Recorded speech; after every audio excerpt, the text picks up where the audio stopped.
안녕하십니까. YBC 뉴스 신세아입니다. 작년 12월 6일 개통식을 시작으로 운영 중인 수서발 고속철도 SRT의 정차역인 평택지제역이 지난번 폭우 시 천장에서 빗물이 새며 이용객들이 불편을 겪었다고 하는데요. 운영을 시작한 지 불과 채 1년도 안 된 역사에서 빗물이 누수된 사실이 알려지며 부실 시공이 아니냐는 지적입니다.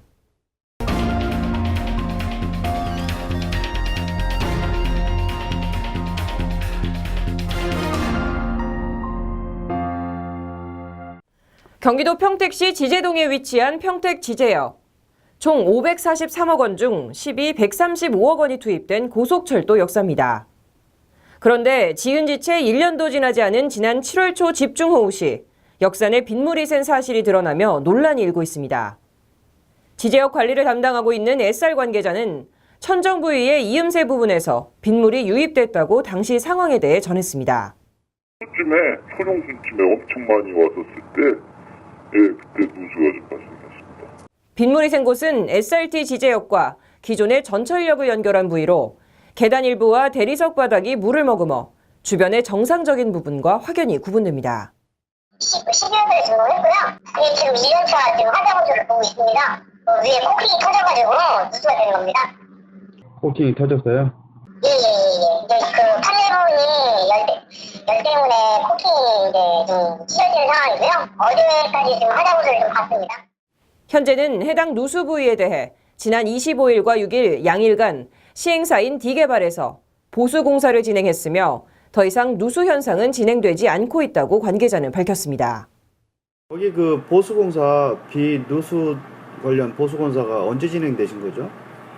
25일 날 했고 26일 날 했고요.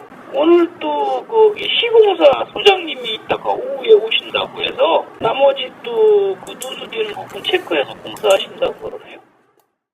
그러나 지은 지 채 1년도 안 된 건물의 누수 현상이 발생한 데다 추후에도 지속적으로 발생할 것으로 보여 지제 역사 전체에 대한 부실 공사 논란이 예상됩니다. 이게 일반적으로 1년 만에 이렇게 터지는 게 다반사로 있는 건가요? 예, 그렇습니다. 이제 그 판넬이 철제기 때문에요. 그런 일에서 이렇게 추청차가 일어납니다. 아, 그러면은 이게 지금 하자보수 기간이 어떻게 되는 거죠, 여기는? 1년입니다. 1년이요? 예. 그럼 1년 이후에는 어떻게 되는 거예요? 1년이면 이제 좀 자체적으로 이제 2년에 한 번씩 정도는 이제 보수를 봐주셔야죠.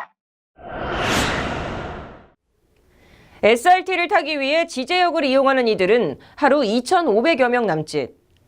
역사 내 편의시설은 달랑 편의점 한 곳. 낮은 정차 횟수와 부족한 편의시설, 그리고 주변 인프라 미비로 인해 시민 혈세 135억 원이 들어간 지제역이 재기능을 하지 못하고 있다는 지적인데요. 엎친 데 덮친 격으로 천장 누수로 인한 부실 시공 논란까지 이어지며 파장은 더욱 커질 전망입니다. YBC 뉴스 신세아였습니다. 시청해주셔서 감사합니다. 보이십니까?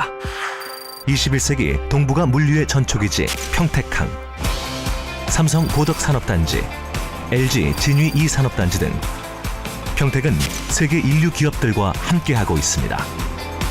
새로운 기회와 놀라운 변화, 생활의 감동이 전해지는 즐거운 발걸음. 평택이 시민과 함께 대한민국 신성장 경제 신도시로 더 새롭게 발전합니다.